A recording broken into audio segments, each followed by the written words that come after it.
Welcome to the next video. Today we're going to be looking at the cardiac cycle. So by the end of the video you should know the stages of the cardiac cycle. You should be able to explain how the valves control the flow of blood through the heart, and you should be able to explain the volume and pressure changes which take place in the heart during the cardiac cycle. So at rest, the heart beats around 70 times each minute. There are two phases to the beating of the heart. The contraction, and you've got the relaxation, which is known as a diastole. Contraction takes place separately in the atria and the ventricles. Therefore, we refer to these as two different stages of contraction. And then for some of the time, the relaxation takes place in all of the chambers. And so this is referred to as one stage. So altogether, there are three main stages that you should know about. So the first stage I'm going to talk about is the relaxation of the heart. So in this case, blood is returning to the atria of the heart through the pulmonary veins and the vena cava. So if we say this is the vena cava, and we say that this is the pulmonary vein. So what happens is the blood begins to fill up in the atria. When they reach the same pressure as the pressure inside the ventricles, or start to exceed it, the valves here open up and allow the blood to flow through. So at this point, there is no contraction of any of the muscles. It's simply filling up of blood, pressure's building up, and then releasing down into the ventricles. So we say that in this point, all the chambers are relaxed. As the ventricles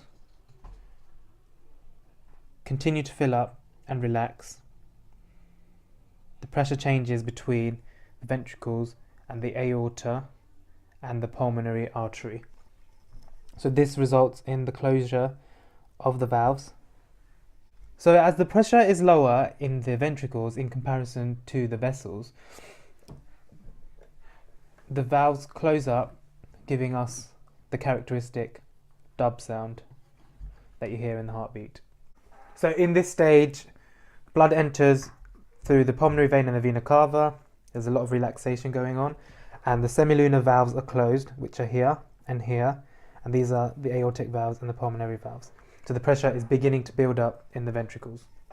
So the next step is the contraction of the atria, which is known as atrial systole. So what happens here is the atrium contracts.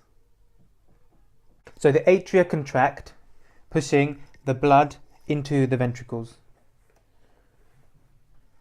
The ventricles remain relaxed. So in the previous step, the diastole, there was relaxation, but the pressure changes forced some of the blood to flow through. In this step, the contraction of the atria is forcing the remaining blood into the ventricles, but the ventricles remain relaxed. Okay, so after a short delay, to allow the ventricles to fill with blood, the walls will contract simultaneously.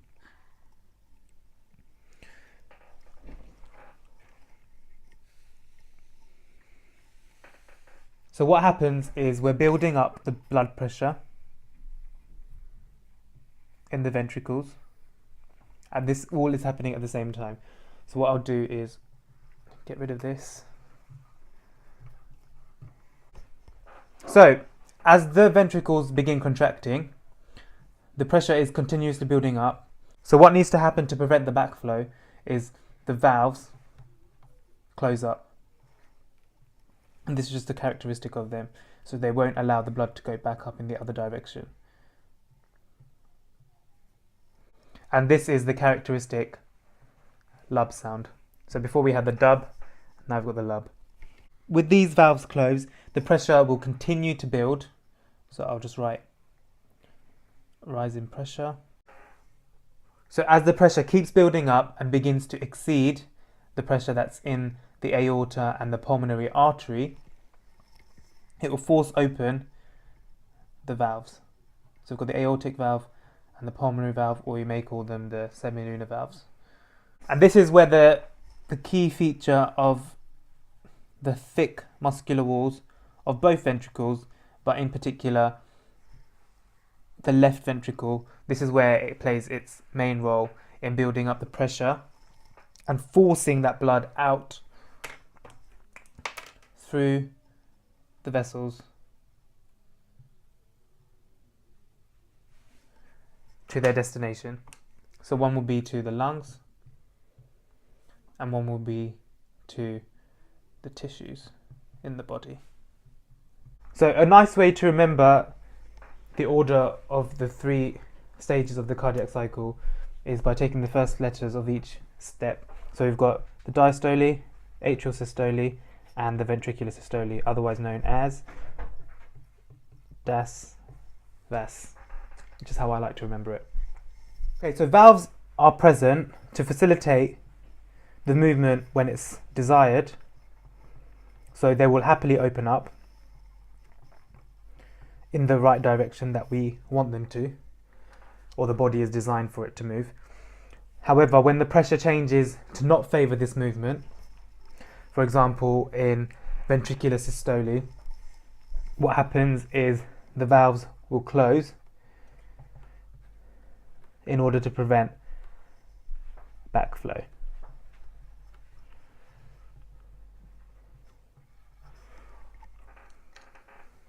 The blood are specifically designed in order to allow blood to flow through in the desired direction, but if there is a pressure change which favours the opposite direction, they can then close up and prevent backflow. So valves are made of flaps of tough but flexible fibrous tissue, and they're shaped like deep bowls. So if we say that this is the direction of the blood, what would happen is the blood will be able to flow through because of the concave end of the design. However, if we change it up and say that blood builds up and the pressure would favour the direction in the other direction, what happens is blood will fill up in the bowls and force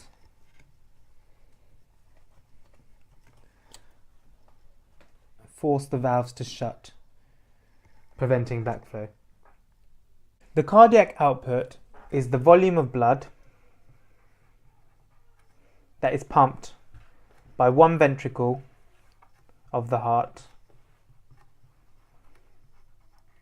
per minute.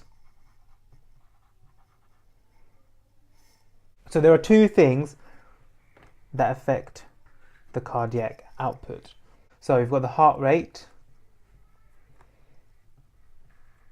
which is the amount of times the heart beats per minute, and we've got the stroke volume, which is the volume of blood that is pumped out per heartbeat. To work out cardiac output,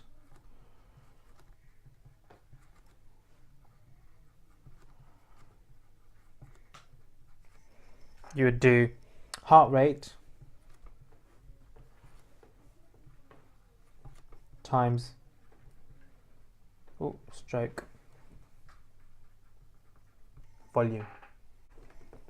Okay, so that wraps up the video on the cardiac cycle. You should know stuff about diastole,